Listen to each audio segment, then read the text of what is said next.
If you had to buy a new car every time you had to go somewhere, you'd be broke by Tuesday.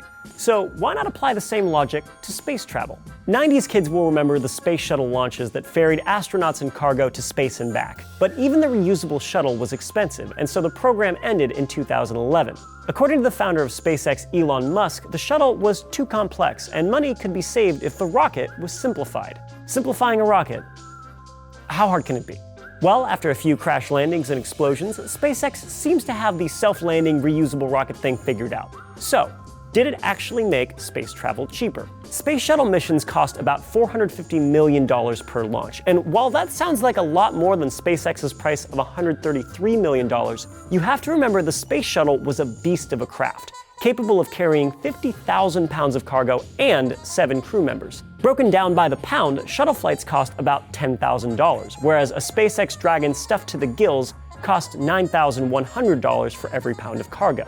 That's well shy of Musk's ultimate goal of bringing down the cost of space travel by at least a factor of 10. But he hopes to hit those numbers by launching more cargo at once on their next rocket, the Falcon Heavy.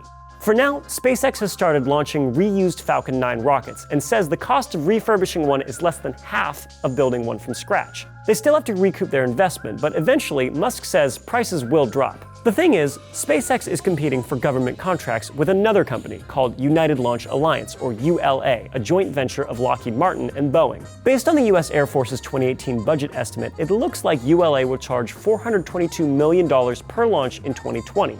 SpaceX, on the other hand, has done similar jobs for only $83 million. So things are allegedly cheaper. Though how much of that $300 million difference is down to the rocket is up for debate. In fact, the Government Accountability Office has criticized ULA for a lack of transparency on pricing.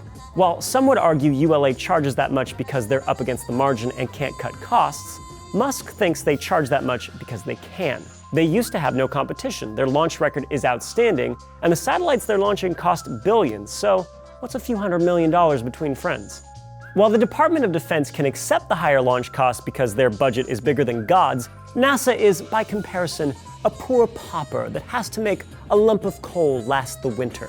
In 2015, NASA received 34 times less money than the DoD. So if SpaceX can save NASA money, it'd be an ideal partnership. The next thing NASA needs is a way to transport people.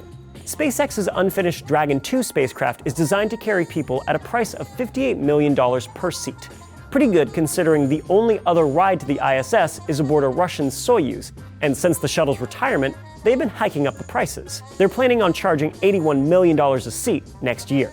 I, for one, hope Elon Musk does manage to get the price down because I don't think I'm going to be able to save up $58 million before I die, unless I invent, I don't know, like some sort of service where I could pay my pals or something. I don't know. Get back to me on this one, Elon. Hey, thanks for watching. If you like what you see, may I casually direct you down to the subscribe button. If you bought a ticket to space, how high would you have to go before you technically got there? Trace tells you where space starts here. So, would you hitch a ride on a rocket if you could? Let us know in the comments, and thanks for watching Seeker.